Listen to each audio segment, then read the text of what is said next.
Hello guys, welcome back to a brand new video. तो finally from का episode 3 आ चुका है एंड भाई ये काफ़ी ज़्यादा अनएक्सपेक्टेड टाइम पे आ गया। मतलब यूजुअली ना इंडिया में मंडे को एयर होते हैं फ्रॉम के एपिसोड्स, बट ये संडे को ही हो गया। पता नहीं कैसे, जब मेरी फीड में जब भरना शुरू हुआ तब मुझे पता चला कि भाई फ्रॉम का एपिसोड आ चुका है। तो मैं, अगर तुमने एपिसोड पहली बात तो नहीं देखा है, पहले जाके एपिसोड देखो, नहीं तो इसके अंदर बहुत सारे स्पॉयलर्स होने वाले हैं आगे। तो पहले जाके एपिसोड देख लो। एंड मेरे पीओवी से, अगर मैं अपने पर्सनल पीओवी से तुम्हें बताऊँ ना, ये one of the important episode है आगे की फ्रॉम की स्टोरी के लिए। एंड ये जो मिस्ट्री है ना फ्रॉम सीरीज की, उसको और डीप कर देता है भाई कि क्या हो क्या रहा है इसमें। तो अभी थोड़ा आगे बात करते हैं इस चीज़ के बारे में, नहीं तो मैं सारा यहीं बोलना शुरू कर दूंगा। तो एपिसोड की शुरुआत में हमें फातिमा और एल्जन का सीन दिखाया जाता है, जो कि फातिमा के साथ वो सब होने के बाद पहली बार ये फेस टू फेस बात कर रहे हैं और दिखे एक दूसरे को ऐसे फेस टू फेस। तो ये फातिमा और इसकी बात होती है और फातिमा इसको माफ़ कर देती है यहाँ पे। एंड एक हेल्प मांगते हैं परेश से, जो कि पता नहीं क्या है भाई। अगर तुमने एपिसोड देखा है तो एंड में ना ये कुछ मिट्टी इकट्ठा करते हैं एंड कुछ तो कर रहे हैं उस मिट्टी से। हमें अभी तक बताया नहीं है क्या होने वाला है। टॉप फ्लोर पर किसी के रूम, शायद एल्जिन का वो वाला रूम है जहाँ पे एल्जिन को मारा था शायद, मे बी। बट ये ऊपर का कोई रूम है, तो अंदर डिग तो नहीं कर रहे हैं ये, पर मिट्टी इकट्ठी करके ला रहा है एल्जिन कहीं से। एंड कुछ तो कर रहे हैं मिट्टी से, पता नहीं, हमें शायद अगले एपिसोड में इसका पता चले। अगले सीन में हमें बॉयड दिखाया जाता है, जो कि सपने में एबी वाली वो पूरा टाइम इमेजिन कर रहा होता है जब उसने गोली वगैरह चला दी थी एंड पूरा भाग दौड़ मच रही होती है। तभी वो उठता है अचानक से एंड अकोस्टा के पास जाता है, और एपिसोड 2 में उसने अकोस्टा को सेल में डाल दिया था, तो उसके पास जाता है, उससे बात वगैरह करता है कि क्या हो रहा था ये सब, तुम यू पागल वागल हो, अगर क्रिस्टी तुम्हारी वजह से मर जाती तो कुछ भी हो सकता था, फिर तो हम दोनों बात भी नहीं कर रहे होते यहाँ बैठ के। ऐसा कुछ उससे बातचीत करता है वो। फिर अकोस्टा उससे एक बुलेट मांगती है, बट वो उस टाइम के लिए डिनाई कर देता है। बॉयड उसको कहता है तुम्हें मेरी हेल्प करनी पड़ेगी एक बुलेट के लिए, ठीक है।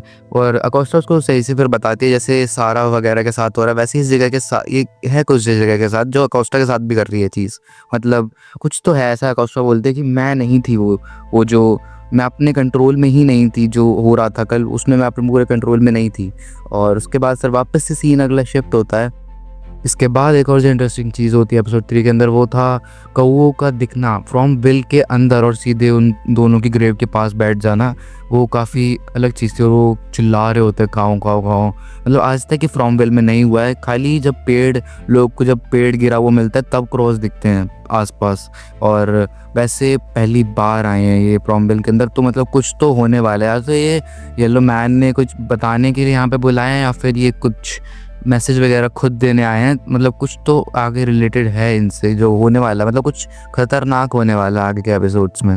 इन सब सीन्स की, मतलब मैंने तुम लोगों को मेन सीन बता रहा हूँ क्योंकि एपिसोड 3 तुम लोग देख चुके होगे, तो ये एक्सप्लेनेशन नहीं बनाना चाहता मैं, थोड़ा उस वाले वाइब में नहीं जाते, ब्रेकडाउन वाले में ही रखते हैं इसको। तो इसके बाद जो अगला सीन दिखाया जाता है हमें, वो जूली और सोफिया का होता है, जो मैंने ट्रेलर वाली वीडियो में तुम लोग को बता चुका हूँ।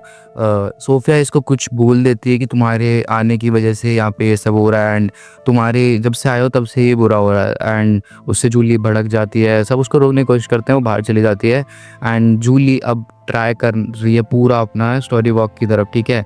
वो रैंडल के साथ उस अपने टूटे हुए घर में भी जाती है, अगर तुमने देखा एपिसोड 3 तो वो स्टोरी वाली बुक्स के लिए वहाँ पे जाती है। एंड क्रॉमियोकल समथिंग, मेरा नाम भूल रहा हूँ मैं उस बुक का, वो पक्का उससे कुछ ना कुछ रिलेट है भाई, क्योंकि वही चल रही है जो बुक है भाई। ईथन वही पढ़ता था, ईथन के लेक ऑफ टेयर्स भी उसी के अंदर है, एंड स्टोरी वॉक एंड ये सब उस बुक के अंदर है। एंड आई थिंक मैं एक वीडियो बनाऊंगा, मैं उस बुक को पढ़ूंगा एंड मैं, मेरे हिसाब से उसमें काफ़ी कुछ होने वाला है ऐसा, जो स्टोरी का हमें कुछ ना कुछ आइडिया दे दे कि आगे क्या होने वाला है। मतलब मेरे हिसाब से काफ़ी ज़्यादा इम्पॉर्टेंट है ये बुक, और जूली को अब ये बुक मिल जाएगी क्योंकि रैंडल इसको निकाल लेता है यहाँ से घर वर के अंदर घुस के। एंड मेरे हिसाब से काफ़ी ज़्यादा बढ़िया होने वाला है। एंड जूली उस बुक को मिलने के बाद मेरे हिसाब से कुछ बढ़िया कर सकती है। मतलब जो हमें दिखाया ना, उस बुक के मिलने के बाद ही वापस से स्टोरी वर्क ट्राई करने वाली है। एंड इसको बहुत ज़्यादा चीज़ें पता कर मतलब काफ़ी सारी चीज़ें जो फ्रॉम बिल में है ना वो उस बुक से कनेक्टेड हैं।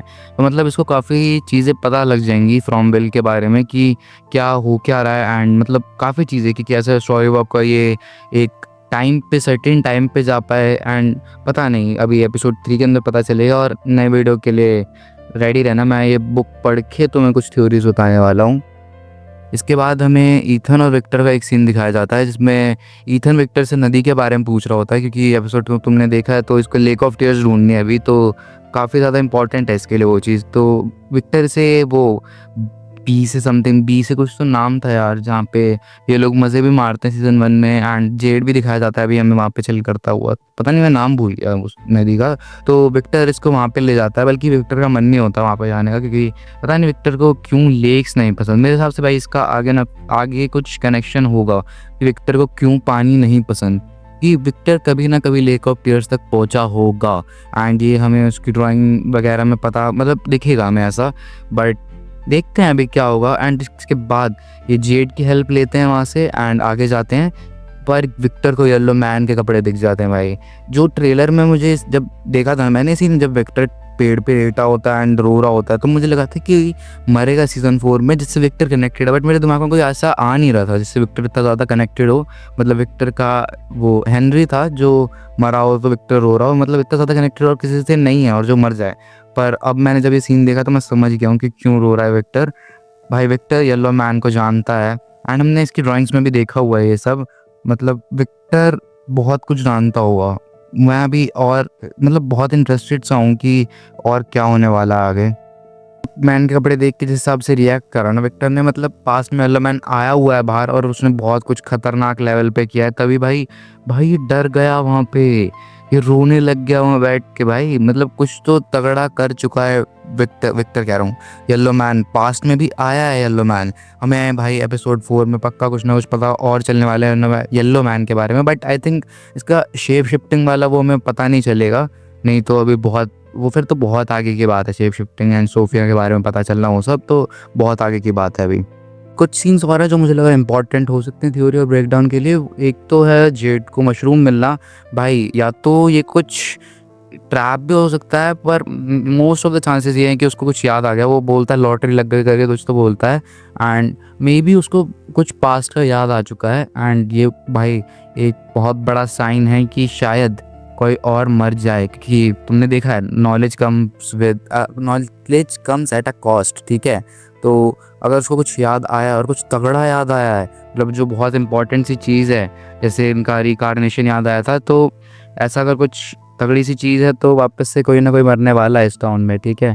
पर एक और चीज़ जो पहली बार हुई है, मतलब काफ़ी बार बॉयड ना एबी की ग्रेव पे जाता है, मतलब बातचीत करने मेंटल पीस के लिए वहीं पे जाता है जो बॉयड है, तो ये वहीं पे बैठा होता है एंड इसका हाथ कोई पकड़ के खींचने लग जाता है।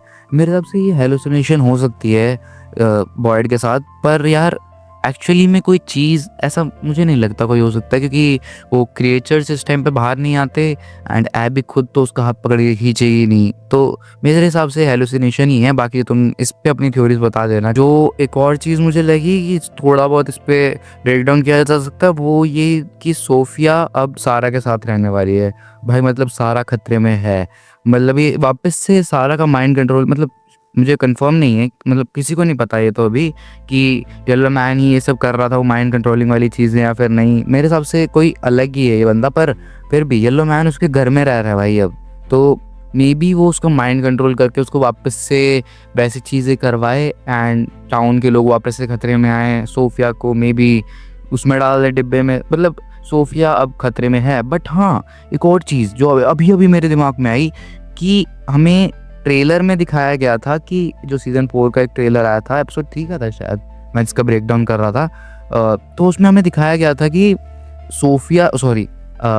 सारा जो है वो अपने कानों पे हाथ रख रखा है, जैसे जूली और रैंडल ये सब करते हैं जब साउंड वाले वो मॉन्स्टर वाली चीज़ होती है, तो सोफिया ने भी करा हुआ। सोफिया क्यों बोल रहा हूँ यार मैं उसको, जूली ने, अरे सारा ने भी ऐसा करा हुआ, मैंने सबके नाम ले दिए, सारा ने भी ऐसा करा हुआ, हमें ये दिखाया जाता है।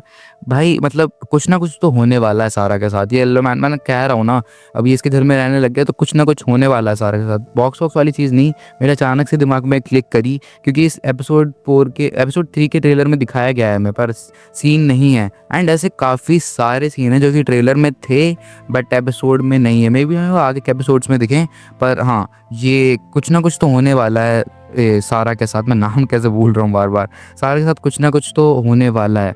और वो साउंड मॉन्स्टर, मतलब कुछ अलग चीज़ भी हो सकती है साउंड मॉन्स्टर से, कि येलो मैन में भी कुछ कर रहा हो उसके साथ। एंड मतलब अभी मैं इस पे ज़्यादा कुछ बोल नहीं सकता क्योंकि अभी कुछ नहीं पता यार क्या होगा, क्योंकि अभी तो उसने घर में एंट्री भी नहीं ली यार। उसके थोड़े इंटेंशंस जानने पड़ेंगे कि सारा के साथ वो कुछ करना भी चाहता है या फिर नहीं, तो वो हमें आगे पता चलेगा। बट हाँ, हमें इतना पता है कि सारा के साथ कुछ ना कुछ होने वाला है। एंड आई थिंक इतनी कुछ डिटेल्स थी एंड यही कुछ था एपिसोड 3 में। बाकी तो नॉर्मल तो हमने देख लिया है, मैं उसको एक्सप्लेन तो नहीं करूँगा कि ये हुआ, इस सीन में ये हुआ, वो तो नॉर्मल तुम्हें दिख रहा है। मैंने कुछ ऐसे सीन्स तुम्हें बता दिए इस पर थ्योरीज बन सकती हैं एंड जो कि आगे के लिए इम्पॉर्टेंट है एक्चुअली। पर यार ये उतना मुझे लग रहा था बहुत अच्छा एपिसोड होगा वैसे, पर ये बिल्डअप के लिए था पूरा एपिसोड। मेरे हिसाब से शायद एपिसोड 4 थोड़ा अच्छा हो, नहीं तो 5 से मुझे बहुत ज़्यादा एक्सपेक्टेशंस है कि 5 अच्छा होने की बहुत एक्सपेक्टेशंस है मुझे। आई थिंक इस वीडियो के लिए इतना ही। काफ़ी ज़्यादा शॉर्ट बना दिया मैंने इसको, पता नहीं, मैं सारी चीज़ें मुझे ऐसा लगा मैं बहुत जल्दी एक्सप्लेन कर दिया। अगर तुम्हें कुछ भी ऐसा इफ़ कोई इशू हो कि मतलब मैंने क्या करा, कुछ मतलब कुछ फीडबैक अपना कमेंट्स में दे देना। मैं पता नहीं, मुझे खुद पता नहीं चल रहा है कैसी बन रही है वीडियो, बहुत फास्ट बनी है, बहुत जल्दी बन गई है। तो अपना फीडबैक कमेंट में दे देना। मैं मिलता हूँ तुम्हें अगली वीडियो में, तब तक के लिए bye bye. Okay, let's go.